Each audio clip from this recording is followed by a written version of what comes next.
tonight, I've got the Dr. Drew Jury All-Stars. I mean those hardcore jury fans or murder trial fans who waited in line for hours and risked being trampled to get a seat at the trial. Here's just one little outbreak of aggression.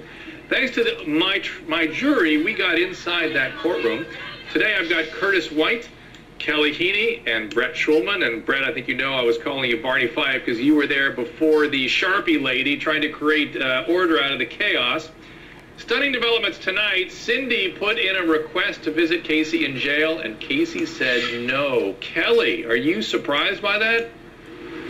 I'm not at all. I mean, she's gone 3 years without talking to them. Things didn't really go that well in the courtroom for them, so that doesn't surprise me whatsoever. I need to know from all three of you, am I to treat you guys for trial withdrawal? How are you going to ever return to your lives?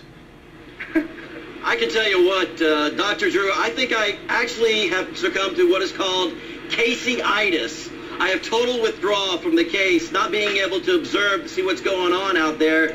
And I think the only thing that's really going to cure this is me watching the Orange County Sheriff's haul Casey away over to Nome, Alaska, where nobody knows her and she can be totally safe. Do you guys think she is in harm's way, as Cheney Mason has suggested? Any of you? I think that walking the streets around here, there's a lot of people that are fired up, and somebody will try to take some action against her. But in this situation, those people, there will be enough evidence to convict that person for backlash against Casey. Wow. All right. Not spoken to any of you since the verdict. What you guys, any of your reactions to the verdict and to those amongst you? I mean, you've been interacting with the other people that have been obviously waiting in line and fighting hard to get into that courtroom. What's the sort of general prevailing opinion out there, and what is yours specifically? Well, having a criminology degree, I have always said from day one that she is most likely to get manslaughter, but obviously the jury didn't agree with that. I thought the state did make an error by going for the ultimate penalty. I think she would have most likely been convicted if she did go for, if they did go for manslaughter or even the aggravated child abuse. But since they went for the ultimate, it was too much on the jury to, you know, take someone's life away. And you guys agree? I see you all shaking your head. Curtis, you were in the courtroom on the last day. What was that like when the verdict? I think it was when the verdict was issued, right? Yes, I did get in there, and fortunately, I wanted to wait in line for the next day. And fortunately, 50 people didn't show up. I was able to get in. It was complete silence. I sat up in the balcony, and it was so quiet that you can hear Baez turning pages that he was reading. And it was just it was completely shocking to see the verdict come out. Either way, I think I would have had the same effect.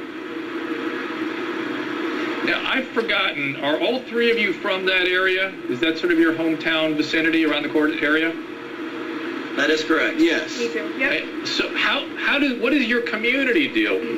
What's going to happen here? I mean, you guys just going to go back to work and go on with things? I mean, is the community talking about this? What is going to happen? Well, I can tell you that I've talked to a lot of people since the verdict has gone out.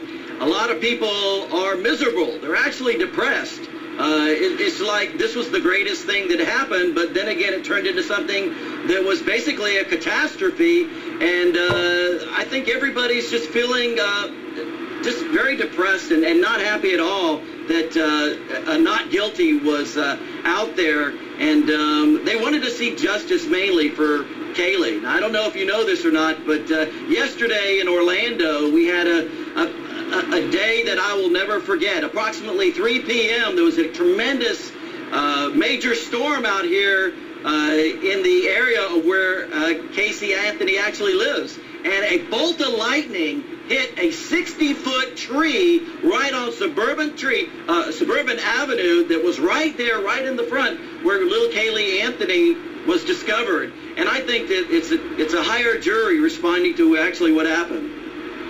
Well, I've only got about 30 seconds left with you guys, and I want to say thank you for giving us the view from inside the courtroom all throughout these proceedings. You guys have been great, and Brett, thank you for trying to create some order out of the chaos there. I think the law enforcement finally did step in and do what they're supposed to do. But, you know, I don't know if people remember, Orlando is there's a lot of children's activities in Orlando, without to name a few.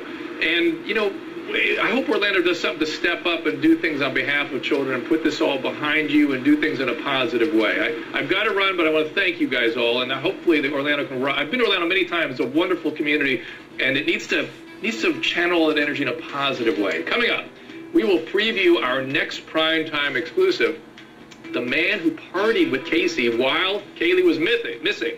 He's here with us, and we'll be right back.